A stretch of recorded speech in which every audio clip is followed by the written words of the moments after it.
Hello friends, welcome my channel IP study point. हम आपके सामने रखने वाले हैं कोल्ड वॉर यानी शीत युद्ध। अगर ये टॉपिक आपको अच्छी लगी हो तो आप इस चैनल को लाइक, सब्सक्राइब एंड शेयर करिएगा।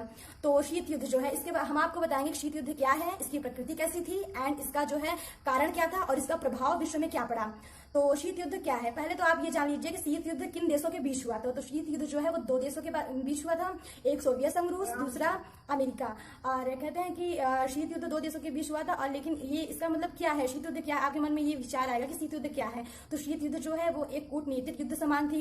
इसमें जो है यह एक वैचारिक युद्ध था और इसमें तनावपूर्ण स्थिति बनी हुई थी। शीत युद्ध जो है अब इसमें तनावपूर्ण स्थिति बनी हुई थी। अब आपके मन में विचार है शीत युद्ध के जो मतलब कि इसकी प्रकृति उस समय कैसी थी। इसकी प्रकृति जो है उस समय एक कूटनीतिक युद्ध के समान थी। वहां पे मतलब पूरे तरीके से युद्ध की संभावना बनी रहती थी लेकिन युद्ध होते नहीं थे। इसमें वैचारिक युद्ध था, शत्रुतापूर्ण भाव रहते थे, लेकिन युद्ध जो है वो वैचारिक पूर्ण तरीके से होते थे, अखबारों द्वारा होते थे, न्यूज चैनलों द्वारा होते थे। ये मन मतलब अंतःकरण द्वारा, मतलब ये मन से युद्ध लड़ा जाता था। और आप इस मतलब सोचेंगे कि शीत युद्ध मतलब ऐसा क्या हुआ कि जो शीत युद्ध हो गया। तो शीत युद्ध के कारण जो है वो अनेकों हैं, लेकिन दो चार कारणों का उल्लेख हम आपके सामने कर रहे हैं। तो पहला जो कारण है वो ये है कि सोवियत संघ द्वारा बाल्कन समझौते का अतिक्रमण। तो दो तीन देशों ने मिलकर बाल्कन समझौता रखा था, तो जिसमें जो है सोवियत संघ ने उसका अतिक्रमण किया, हस्तक्षेप किया, तो ये युद्ध हुआ। और दूसरा कारण ये है कि ईरान से सोवियत सेना का न हटाया जाना।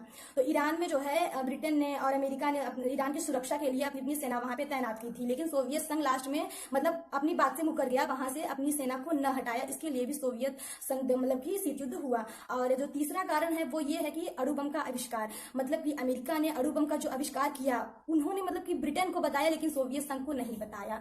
तो ये भी सबसे महत्वपूर्ण कारण है जिसकी वजह से शीत युद्ध हुए। ऐसे करके दो चार कारण है और भी। तो हम आपके सामने आगे बढ़ते बताएंगे शीत युद्ध का विश्व राजनीति पर क्या प्रभाव पड़ा।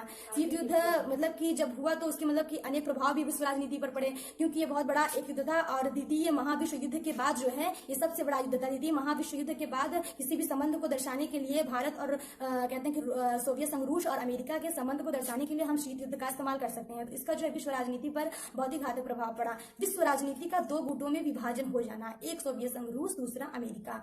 इन दो गुटों को विभाजित हो जाना शीत युद्ध का सबसे बड़ा प्रभाव था। और दूसरा ये प्रभाव था कि शीत युद्ध में जो है शत्रुतापूर्ण भाव तरीके से किसी भी समय युद्ध की संभावना बनी हुई थी, क्योंकि उस समय लग रहा था कि दो गुट आपस में अलग अलग हो गए हैं और उसमें शत्रुतापूर्ण भाव भी थी, मतभेद भी था, वैचारिक युद्ध भी रहा, इसीलिए कभी भी युद्ध हो सकते हैं।